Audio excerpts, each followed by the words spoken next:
From Raila Krishna, which is better po to know the function of our kidneys?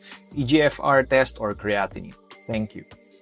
Ang serum creatinine ay ginagamit para sukatin ang health ng kidneys. Kapag mataas ito, ibig sabihin may problema ang kidneys. Ang problema lang sa creatinine, maraming iba't ibang bagay ang nakakaapekto dito. Kung kumain ka ng karne, kung maskulado ka or athletic ang build ng katawan mo, pwedeng mataas ang creatinine. Pero not necessarily may sakit ang kidneys. Pwede ring mababa ang creatinine mo gaya ng kapag malnourished ka or matanda ka na or kapag buntis. Pero hindi ibig sabihin na okay ang kidneys mo. Pati edad at kasarian nakakaapekto sa creatinine.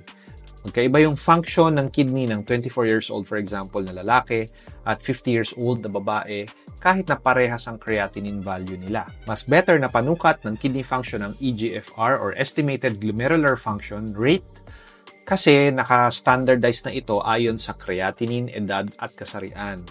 May mga calculator apps ito sa phone kaya madali itong i-compute. Mas accurate na estimate ng kidney function ng EGFR kesa kung creatinine lamang ang gagamitin.